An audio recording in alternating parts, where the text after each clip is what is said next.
So I'm sorry that I missed him. He saw a good game, unless I don't think he was rooting against the Packers, but he was certainly, I'm sure, rooting for his own guys, too, that he had worked with for so long. Tausch, what was the Green Bay game night vibe like?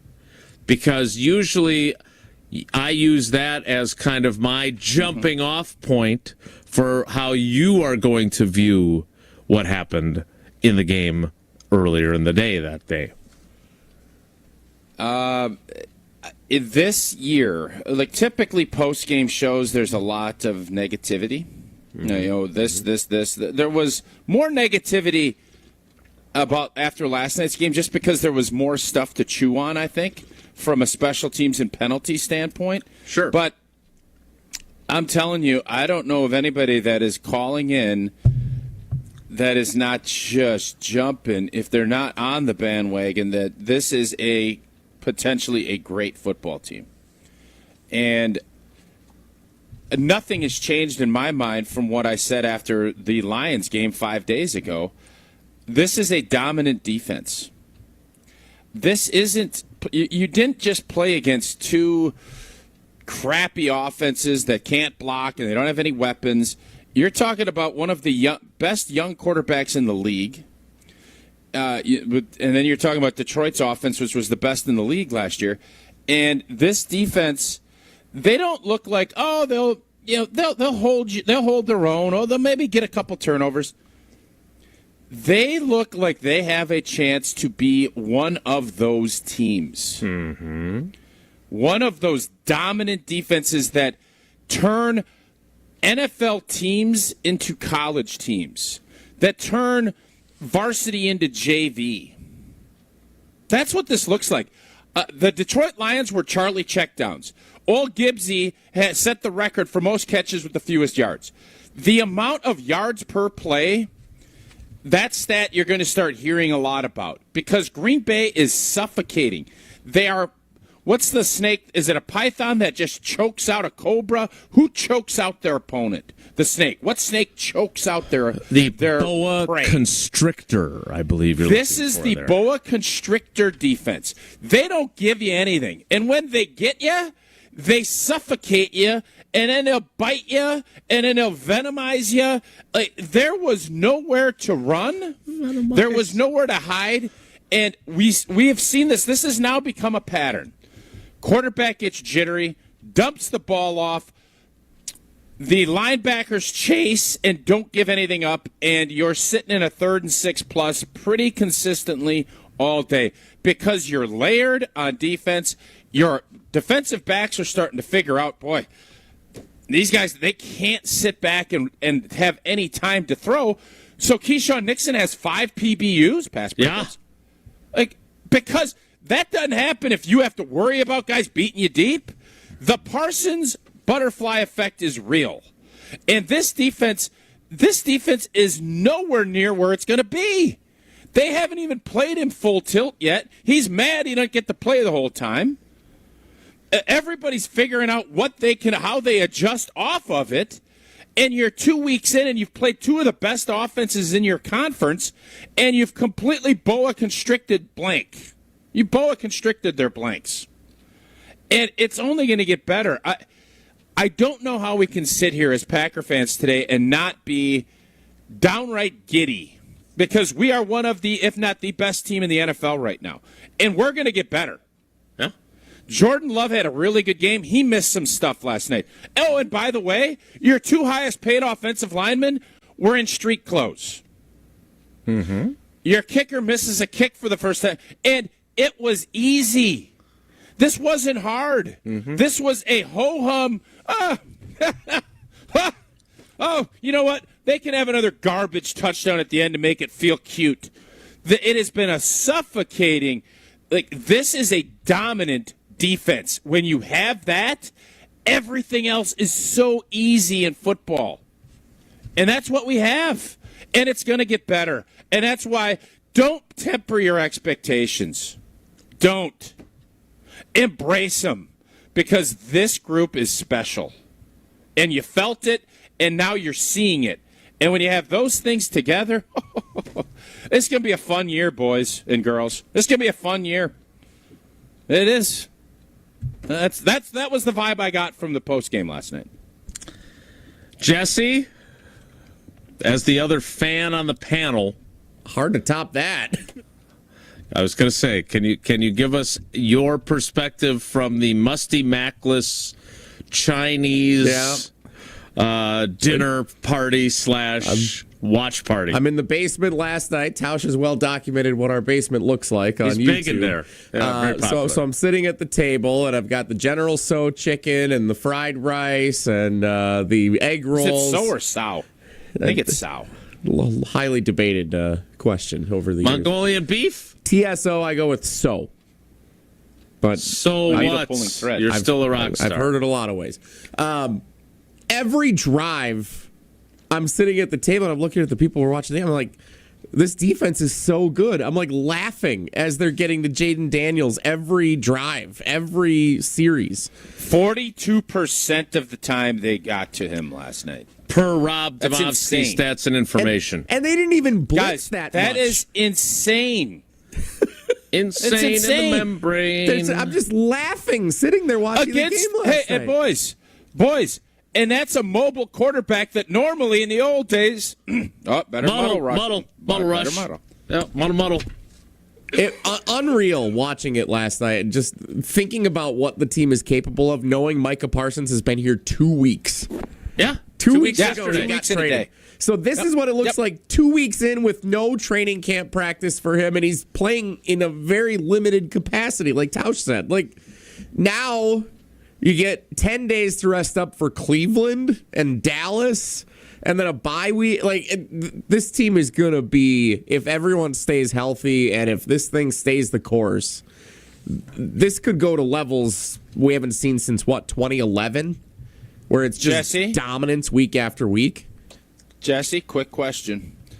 When you get together with friends, either at Pablo's birthday party or somewhere else, you have conversations. That's what your group does. Did you guys have a conversation about booking tickets to Santa Clara last night? Not about booking tickets, but we did talk about at one point, what do we do if they actually are in the Super Bowl? Because this group of friends that I'm with, we've never, all hung out together when the Packers have been in the Super Bowl. Everyone except Tier 1 Tyler, who he left out of this party. Yeah, exactly. So we did talk last night. What do we do if they make the Super Bowl? What are our plans for if they make it? So that conversation, and by the way, in the fourth quarter started happening last night.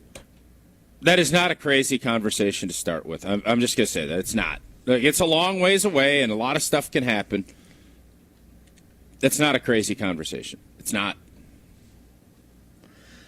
Jason, urinator, Cheerio urinator, tell me why we're crazy. You're not crazy, but you're going to need to be lucky, right? You're going to need to stay healthy, and the Packers lose Jaden Reed for an extended period to a broken collarbone. And yes, if there was a place where you could afford to lose someone valuable, that is probably the place. That doesn't make it any easier to take. The guy's been your leading receiver each of the last 2 years, his first 2 years in the league. And that touchdown that got wiped out by Anthony Belton's holding penalty was ridiculous. Unfortunately, broke his collarbone on it. I think you would probably go over to Detroit, like Jesse loves to vacation there. And that was a team that was feeling a lot, and a fan base that was feeling a lot like this fan base is right now, last year, right? I mean, they were the best team in football, I thought. They were, but their defense, in fairness, their offense was dynamic, no doubt. Their defense, even at its healthiest, didn't look like this. Not as good as this through 2 games. No, I totally agree. Sure. Okay. But their defense was no joke. Like, let's not poo-poo. They had the preponderance of their injuries on that side of the ball. But, like, through the first 4 games, you look back. When they had Aiden Hutchinson. Aiden Hutchinson was great. He was on his way to potentially being the Defensive Player of the Year. He had 7.5 sacks in the first 4 games. Like, all I'm saying is that And I'm not saying you should temper your expectations or your enthusiasm. You know this, having been on a Super Bowl championship team. Even when you're really good, you still need some things to go your way.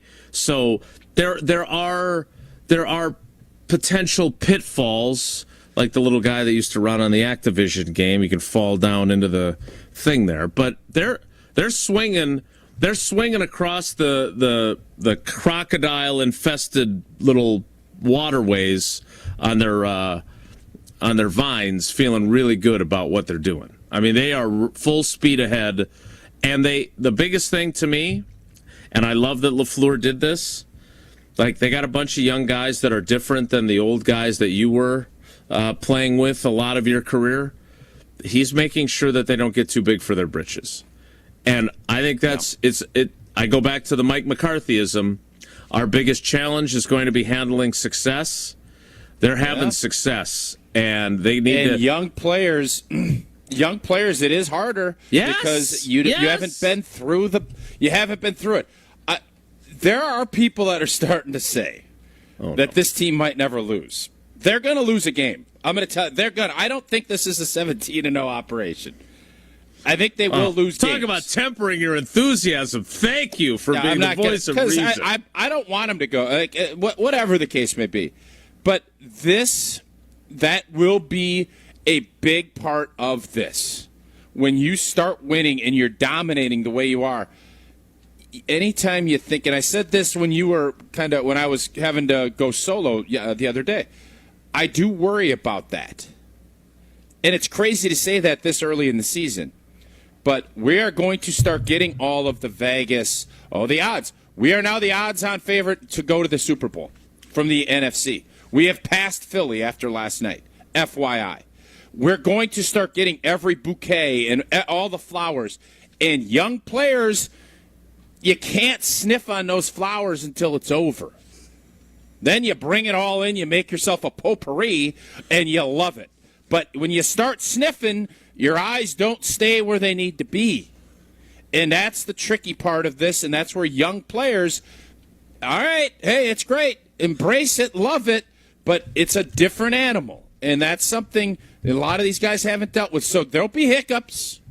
They're going to be few and far between, because when you have a defense that keeps you in games and can do – and the thing that I think should scare the league, you've seen good offensive tackles, and I'm not saying Washington's O-line's great, but they're going to be groups a lot worse than what we just saw. It's going to be a long day for some of those teams. 42% against a mobile quarterback with a really highly taught left tackle that's getting paid big money. Yeah. Mm-hmm. They cooked them. That's why it's really hard to sit here in good faith watching what I've seen and say, everybody simmer down now, simmer down. I say let it boil. There ain't no simmering. Let it rip. We're blanking good, and we know we're good, and let it go. Like, we don't need to be anybody's underdog, anything like that. Let's just go, because that's how good this group is. What are you snickering about? I love your energy today. I love my job. I think the world of you. There are times where I get after you a little bit. What'd you call it? Wavegate. But you are so you're in your bag right now. Between the constrictor thing and then sniffing the flowers, and you're sniffing the potpourri, and your eyes aren't looking in the. I mean, you're just. This is why it's a joy to do. Jay Bird, I'm going to say this: we have had great offenses around here for a long time. Mm-hmm. And we've sat there. Can the defense be good enough? And we have fired every blanking coordinator on defense we've seen. Yeah. Mm-hmm. Yeah. Well, not we, you and I. And but I know you're not a Musk guy, but you look at he got rid of the hashtag. He tried to say hashtags doesn't help you. We don't need no more fire. The hashtag guy, it's probably going to end up being a special teams coach if anybody is going to get that now, because Jeff Hafley ain't going to get. You're not going to get hashtagged with half. No, it's going to be hashtag and half. hire Halfley in the spring when, or in February when they're in the hiring cycle. No, for I actually head saw. coaches. I saw a funny little deal on Twitter where you need to start downplaying Halfley and say that he does. I saw somebody, he doesn't return his shopping cart, or his lawn is too long. You just want to make it look because we don't want to lose him because he's been an absolute home run hire. Yeah, but he has. Yeah, it was as impressive of a night defensively again. And by the way, the offense didn't look bad either, especially in the first half.